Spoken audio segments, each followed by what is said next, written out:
Well, Raya Asana is a Palestinian activist in Haifa, one of the third largest cities in Israel. Joins us now by Skype. Good to have you with us. What is the sentiment like now in Haifa? Well, I guess first, before talking about the sentiment in Haifa, I think we need to put the record straight. This is not a civil war. We Palestinians in so-called Israel today, Palestine 48, are a colonized people. This started in 1948 with the establishment of the Israeli state and the colonization of Palestine. So it's not correct to describe it as a civil war. It's a continuation of a process that started a long time ago. And it's manifesting itself now in particular kind of ways in Palestinian cities in Palestine 48. The situation is tense. There's quite a bit of fear. There's quite a lot of fear amongst Palestinian communities, because at the moment we're not only facing the kind of the violence, structured state violence by the Israeli state, by its police institutions, or by its police, like by its military forces in Lid, but we're also seeing how it is armed mobs of Zionist, organized Zionist groups that are roaming the streets looking for Palestinians to attack them, to harm them. They're attacking Palestinian institutions, Palestinian businesses. The attack that you talked about in Bat Yam is more like a modern day lynching of Palestinians by Jewish Israeli citizens. So the situation is tense. Because the community is not only facing organized violence, it's also facing non-organized violence that is being protected by the state. So yesterday in Haifa, while they were attacking, roaming around the streets looking for Palestinians to attack, they were being protected by the police. After they finished their attacks in the streets, the police themselves were going into people's homes, attacking them viciously and violently in ways that we haven't probably seen since military. Raya, let me jump in here and tell you what a police official told me a short while ago. He said that the police were simply trying to keep a lid on violence. He put it down to, we have of course seen pictures of mobs attacking people they think are Palestinians. We've seen mosques burnt. But as he put it to me, this is after the Palestinians attacked a synagogue. This is after we've seen Palestinians go out and attack in what the Israelis are describing mob violence too. Well, I think we have to go back again to the structural roots and the roots of what is happening today. It is wrong to look at what is happening today only through the lens of the past few days. Again, Israel is a settler colony that has colonized Palestinian land. All Palestinian people are a colonized people, and they have the right to resist. They have the right to be free, and we are not free. Palestinian 48s, of course, we carry the Israeli IDs because it was imposed upon us, but our living conditions, our living reality is not one of freedom. We are still a colonized people, even if the Israeli military doesn't roam the streets. It is the Israeli police that roams the streets and attacks Palestinian in very similar ways. But should that response include the targeting of places of worship, for example, like a synagogue? How do Palestinians feel about that?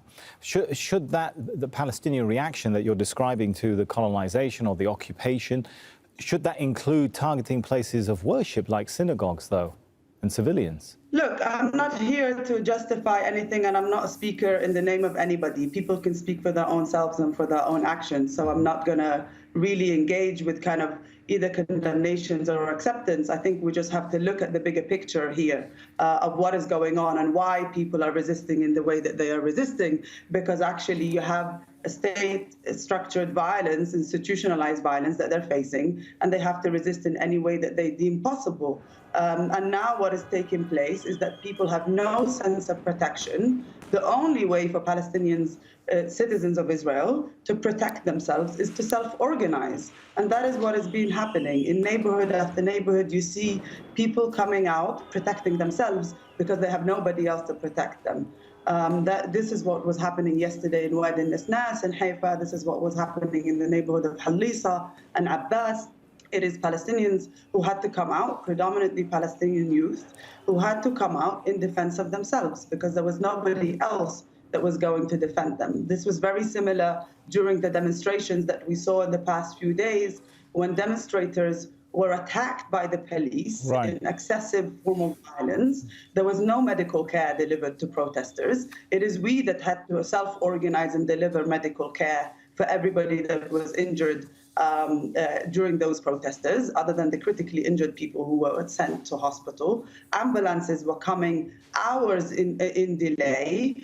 Many people were taken to prison. Over 100 people have been arrested over the past few days in Haifa, attacked by the police after their arrest in the police stations, on their way to police stations. And the only way to defend them was community self-organizing and self-defense. Well, right, we are running out of time. Sorry, we're going to have to leave it there. Thanks so much for your thoughts on that.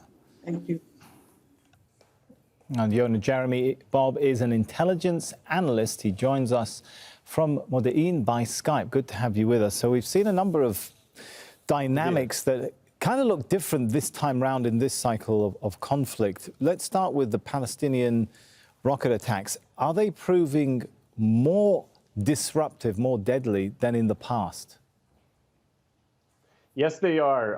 Hamas has figured out how to fire long-range rockets at Tel Aviv and at central Israel, up to 100 or 130 rockets in a matter of minutes. And while the Iron Dome, the missile defense to stop these rockets, is still shooting most of them down, more of them have gotten through now than in 2014 or 2012. And that's why you've seen more Israeli civilians have been killed by these rockets than in the past. So this is a problem that Israel has to take into account as it decides, what is it going to do here? What balance of military and diplomatic means is it going to do to try to restore deterrence and try to restore the understandings that existed, a week or so ago? How much of this was a surprise, do you think, for the Israeli, well, at least the Israeli policymakers, if not the military and intelligence? So look, the capabilities of Hamas were known. We've known that they had a certain level of rockets, and Israeli intelligence is very strong in terms of following more developments that have happened. In 2019, there were some flare-ups, and Israel got to see a small bit for a couple of days of what Hamas and Islamic Jihad, which is Iran's proxy, can do. The surprise is that Hamas and Islamic Jihad wanted to have a bigger fight now.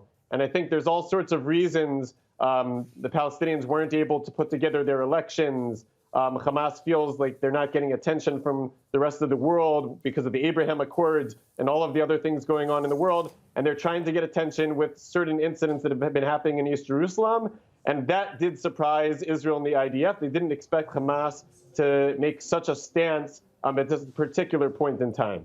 How significant is it that we've seen now flights diverted from Tel Aviv to Ramon Airport in the south of Israel, only for Ramon then to be targeted? Could Israel reach a position where it has to shut down all international flights completely?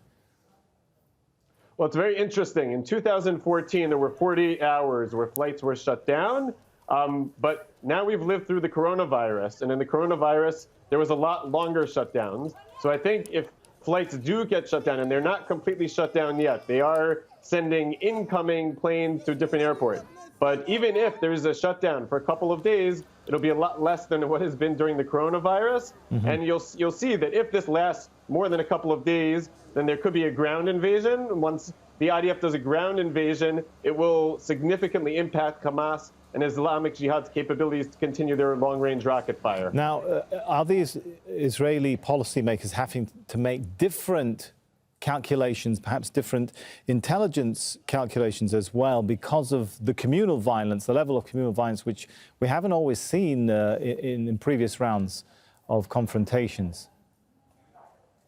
Right. The last time we saw anything like this was in October 2000. There were some serious incidents in the Israeli north. And I think like that time, there were big mistakes by the police. I don't think this is the entire Israeli government. The police really are at a weak point in Israel, whether it's dealing with right-wing extremists, whether it's dealing with rioters in the Arab sector, whether it's dealing with Haredi ultra-Orthodox during the coronavirus. There needs to be reform of the police. It's not really an Israeli-Palestinian or Israeli-Arab issue. It's a problem with the police in general. The police do seem to be getting more of a hold on violence, both from the Arab side and from the Jewish extremist side in Lod and in other cities. I think you'll see within a few days that will be much more under control. And the bigger issue will be, will Hamas stop firing rockets at Tel Aviv in central Israel, or will Israel need to go to a ground invasion? All right, good to get your analysis on that. Yonah, Jeremy, Bob. Thank you.